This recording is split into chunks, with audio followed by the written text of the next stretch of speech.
하나님 아버지, 오늘 새벽에도 저희들을 불러 그 아들 예수 그리스도와 교제하도록 은혜 베풀어 주신 그 미쁘신 하나님을 바라봅니다.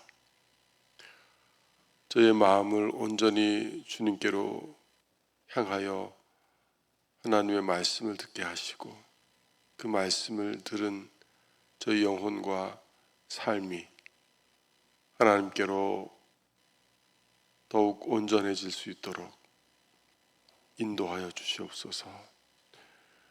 주님의 말씀을 듣고 기도할 때 가까이 하여 주시고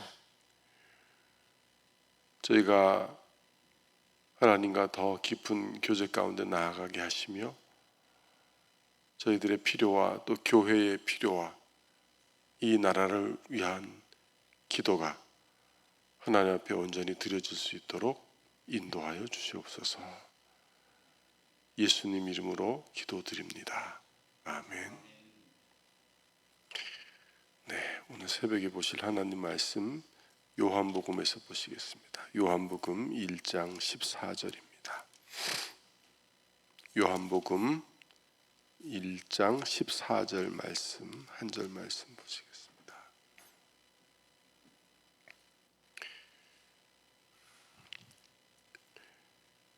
우리 찾으셨으면 함께 봉독하시겠습니다. 말씀이 육신이 되어 우리 가운데 거하심에 우리가 그의 영광을 보니 아버지의 독생 영광이요 은혜와 진리가 충만하더라. 아멘. 예, 오늘은 성자 하나님의 성육신에 대해서 살펴보겠습니다. 우리는 성육신하신 이 그리스도께서 어떻게 완전한 하나님이신 동시에 완전한 사람이신가, 이것을 어떻게 알 수 있는가 하는 문제에 대해서 살펴보려고 합니다. 구약 성경과 신약 성경이 공히 예수 그리스도를 한 인격의 두 본성을, 즉 예수 그리스도라는 그 한 분 안에 신성과 또 우리와 같은 인성이 그렇게 나란히 결합되어 있는 분으로 그렇게 선언하고 있습니다.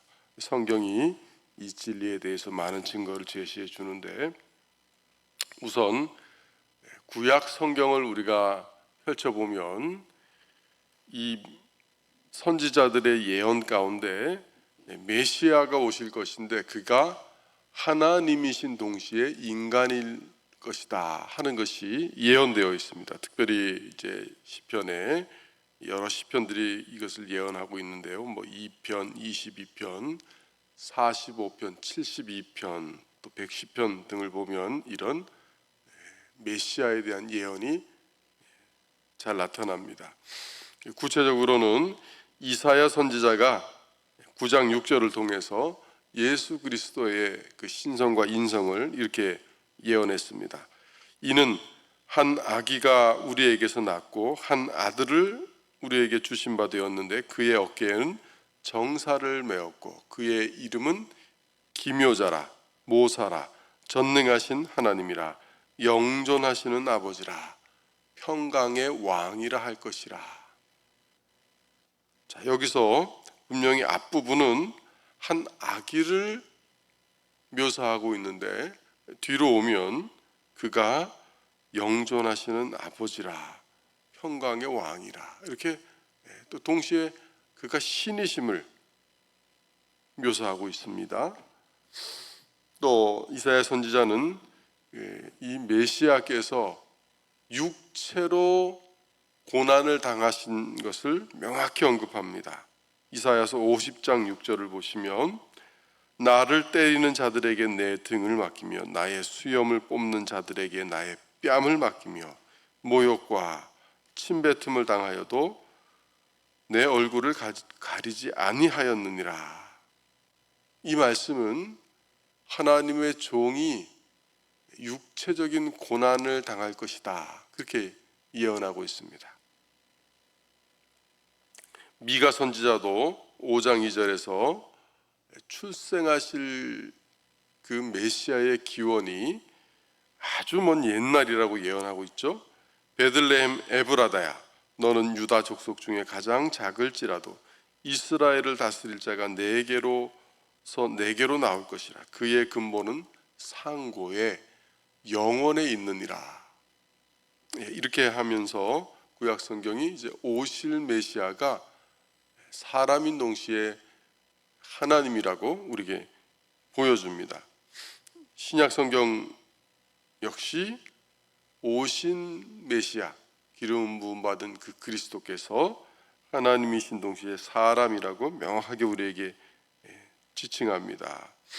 자, 오늘 우리가 읽은 요한복음 1장 12절 14절 말씀에서 보면 그리스도께서 신성을 지니신 채, 그대로 지니신 채 우리와 같은 육신이 되어서 이 땅에 거하셨다고 말씀합니다. 말씀이 육신이 되어서 바로 우리 가운데 거하셨다는 거죠. 그래서 그 분을 우리가 보고 또 만지고 자세히 살폈다고 사도 요한은 요한 1서를 시작할 때 또 그렇게 우리에게 얘기해 주고 있습니다. 이 요한은 생명의 말씀이신 그리스도를 직접 보았고 가까이서 살펴봤습니다. 태초부터 있는 생명의 말씀에 관하여는 우리가 들은 바요, 눈으로 본 바요, 자세히 보고 우리의 손으로 만진 바라. 이 생명이 나타나신 바 된지라. 이 영원한 생명을 우리가 보았고 증언하여 너에게 전하노니 이는 아버지와 함께 계시다가 우리에게 나타내신 바 된 자니라. 이렇게 증언하고 있습니다. 바울 사도도 빌립보서 2장 6절에서 사람의 형체로 나타나신 그리스도를 말합니다. 그는 근본 하나님의 본체시나 하나님과 동등됨을 취할 것으로 여기지 아니하시고 오히려 자기를 비워 종의 형체를 가지사 사람들과 같이 되셨고 사람의 모양으로 나타나셨다. 하나님이신 자기의 본체를 꽉 붙들고 내려놓지 않으신 것이 아니라 그것을 내려놓고 우리와 같이 비천한 인간의 모습을 취하셔서 그 모양으로 우리에게 나타나셨다고 하는 것이죠. 이처럼 사도들의 증언도 그리스도께서 육신이 되셨다고 해서 신성이 조금이라도 이렇게 감해졌다거나 그런 것이 아니었음을 알 수 있습니다. 그리스도 안에는 신성의 충만함이 육체로 거하기 때문에 이런 일이 가능했던 것입니다. 그리스도의 동정녀 잉태는 그리스도의 완전한 신성과 완전한 인성을 우리에게 보여주죠. 그리스도는 인간 아버지 없이, 즉 죄악된 인간의 관여가 없이 인간 어머니에게서 태어나셨습니다. 그리스도는 성령의 능력으로 마리아의 이 태 속에 잉태되셨고 그 태에서 10개월을 있다 자라고 그렇게 정상적으로 출생하신 것이죠. 어떻게 이런 일이 이루어졌습니까? 성령이 마리아 위에 능력으로 임하시고 또 지극히 높으신 이의 능력이 마리아를 덮었다고 했습니다. 자, 이런 사실들 때문에 이 아기가 하나님의 거룩한 아들로서 신성을 지닌다는 사실을 우리가 납득할 수 있는 것이죠. 이미 구약 성경은 이사야 선지자를 통해서 이 동정녀 탄생을 우리에게 예고하고 있습니다. 그래서 이 사건을 통해서 하나님이 친히 이 세상을 방문하셔서 자기 백성을 구원하리라는 수세기에 걸친 약속을 이제 실현하셨고 또 우리 가운데 지금 실현하고 계십니다. 성경은 또 그리스도의 신성과 인성에 대해서 각각 증언합니다. 우선 구약 성경에서 주 여호와께만 붙이던 이 고유한 칭호가 신약 성경에 오면 그리스도께 그대로 적용된다는 사실을 우리가 알 수가 있습니다. 특별히 하나님께 해당되는 사역과 활동도 이제 그리스도께로 그대로 이어지는 것을 우리가 볼 수가 있습니다. 예를 들면 창조의 사역을 하나님의 아들의 사역이라 그러고, 또 만유를 유지하시고 이적을 행하시는 일을 그리스도께서 직접 보여주셨습니다. 또 하나님께만 해당되는 각종 속성인 현재하심, 또 영원하심, 그리고 불변하심, 전제하심, 죄사함, 이런 것들을 그리스도께서 행하셨고 그리스도께 돌리고 있습니다. 이를 통해 성경 저자들은 이 오신 메시아 그리스도께서 성부 하나님과 동등한 분임을 우리에게 증거하는 것이죠. 우리는 그리스도께서 하나님으로 직접 불리시고 또 하나님의 아들로 불리시고 가장 중요하게는 주님으로 불렸다는 사실을 신약 성경에서 여러 차례 확인할 수 있습니다. 여기서 그리스도도 아들이시고 우리도 하나님의 아들이라 그럴 때 차이가 있죠. 우리는 입양된 하나님의 아들입니다. 그런데 그리스도께서는 본질적으로 하나님의 아들이시죠. 또 주라는 칭호는 구약 성경에서 하나님의 이름으로 사용된 여호와 야훼를 그리스어로 번역한 단어입니다. 그래서 이런 사실을 통해 신약의 그리스도인들이 그런 모진 핍박을 받으면서 예수가 주시다 이 한마디를 지키기 위해서 순교한 것을 볼 때 이 고백이 얼마나 값지고 또 놀라운 고백인가 하는 것을 우리는 볼 수 있고요. 또 성경은 그리스도의 신성뿐 아니라 인성에 대해서도 독자적으로 증언하고 있습니다. 하나님의 아들은 우리처럼 죄가 있는 육신의 모양으로 나타나셨다고 했습니다. 여기서 모양이라는 단어는 예수님이 지상생애에서 죄가 있는 사람들과 닮기는 했지만 결코 모든 면에서 똑같지는 않다는 사실을 보여줍니다. 단 하나 다른 것이 뭡니까? 우리와 달리 죄가 없으셨다는 것이죠. 히브리서 기자는 2장 14절에서 그리스도께서 우리와 인성을 공유하신다고 합니다. 자녀들은 혈과 육에 속하였음에 또한 그도 같은 모양으로 혈과 육을 함께 지니심은 죽음을 통하여 죽음의 세력을 잡은 자 마귀를 멸하시며 그렇게 말씀합니다. 또 그리스도는 우리 인간의 필수 요소인 몸과 영혼과 의지 등을 그대로 지닌 분이라고 그렇게 성경은 말합니다. 예수님은 우리처럼 피곤함을 느끼셨고 또 뜨거운 길을 걸을 때 목마름을 느끼셨고 그 다음 눈물도 흘리셨습니다. 이런 사실들을 볼 때 그리스도께서 죄가 없다는 사실 빼고는 우리와 똑같은 인성을 지닌 사람이셨구나 하는 것을 우리는 알 수 있는 것이죠. 예수님은 우리가 얼마나 연약한지, 우리가 죄의 유혹에 얼마나 취약한지 그 약점까지도 다 아십니다. 우리와 같은 몸을 지니신 그리스도는 육체적인 고난을 당하시고 육체적인 죽음까지 직접 맛보셨습니다. 자, 그런데도 어떤 이들은 그리스도의 몸이 무죄하기 때문에 이것은 인간에게서 온 것이 아니라 하늘에서 따로 준비되어 내려왔다 이렇게 주장했습니다. 왜?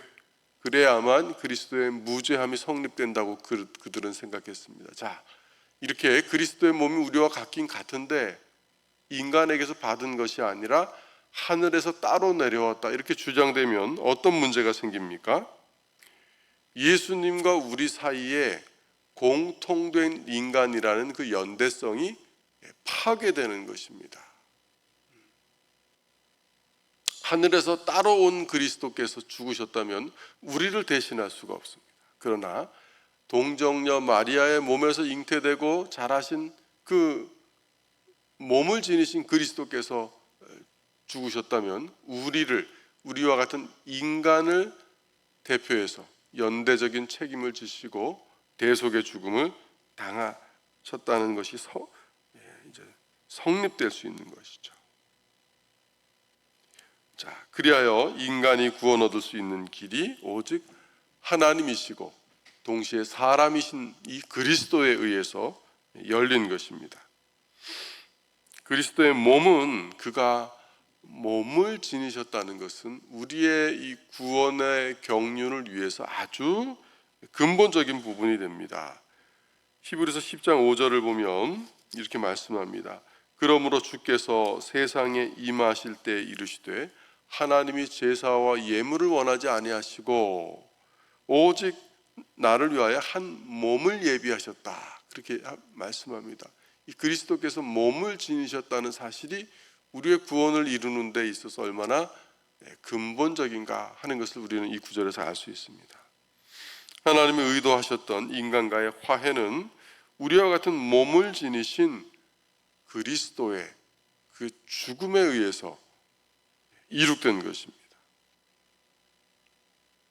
우리 같은 죄인이 하나님의 임재 앞에 나아갈 수 있는 새로운 길이 그리스도의 흘린 피로 인해서 열린 것이죠. 이것은 그리스도께서 우리와 같은 몸을 입으심으로써만 가능해지는 일이었습니다.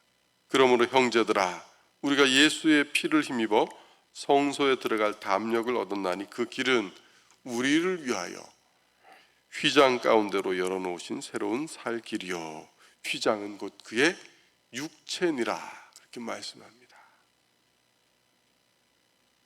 우리는 그리스도께서 인간으로서 죽음을 경험하심으로써 죽음의 권세를 지닌 마귀를 멸하시고 죽음을 두려워하며 한평생 죽음의 노예로 사는 사람들을 해방하셨다는 이 사실이 그리스도께서 인간이 되셨기 때문임을 우리는 알고 감사해야 됩니다.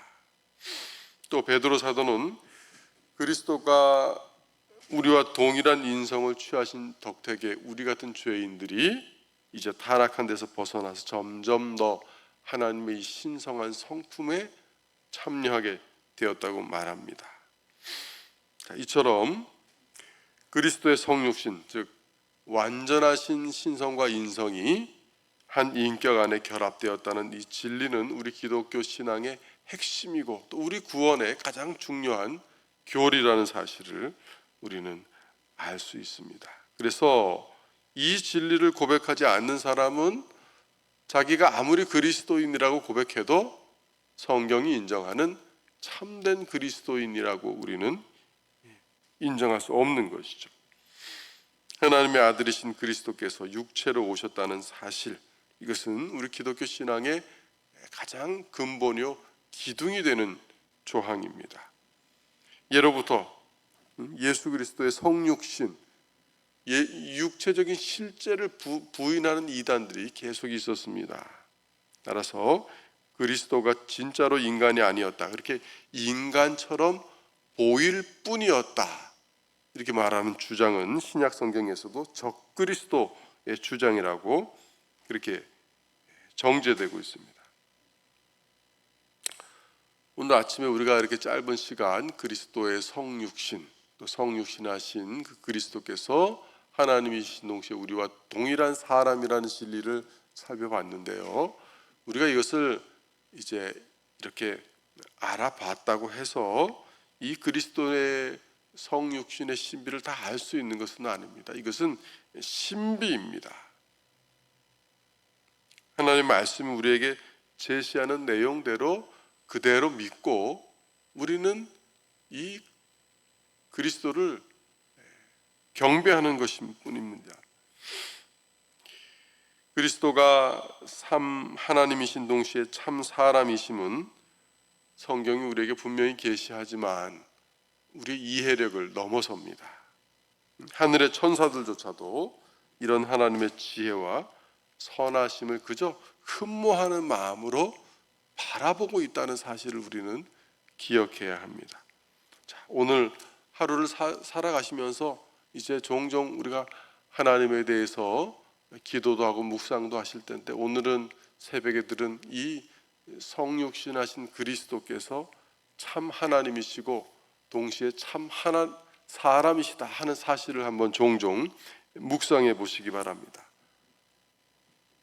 내가 얼마나 이 그리스도를 의지할 수 있는 것인지, 또 이 주님이 나와 같은 사람이 되셔서 시간 속에 갇혀서 하루하루 살아가는 것에 이 의미, 또 그 속에서 겪는 우리 인간들의 연약함, 이런 유혹 등을 경험하셨는지를 묵상하면서 하루를 지내신다면 더욱 주님과 친밀함을 경험하는 하루가 되실 것입니다. 오늘도 이 진리를 붙들고 기도하시고 하루를 살아가는 저와 여러분에게 하나님의 충만한 은혜가 있으시기를 기도드립니다. 기도하시겠습니다. 육신이 되신 그 말씀께서 우리 가운데 거하심으로 우리가 하나님의 은혜와 진리의 충만함을 맛보고 그 안에서 살아갈 수 있게 되었음을 오늘 새벽 잠깐 살펴보았습니다. 우리가 이 신비 앞에 머리를 숙이게 하시고 이 신비 가운데 오신 예수 그리스도를 더욱 믿음의 눈으로 바라보며 의지하며 가까이 하여 그를 보내신 성부 하나님을 기쁘시게 하는 저희의 삶이 될 수 있도록 인도하여 주시옵소서. 오 주님, 약속하신 대로 주님의 이름으로 이 새벽에 저희들이 모여 싸우니 저희들 가운데 성령을 충만히 보내주셔서 우리가 주님을 가까이 하며 기도하게 하시고 주님이 주시는 은혜로 오늘 하루를 살아갈 수 있도록 힘을 더하여 주시옵소서. 감사드리며 이 모든 말씀 우리를 구원하신 예수님의 이름으로 기도드립니다. 아멘.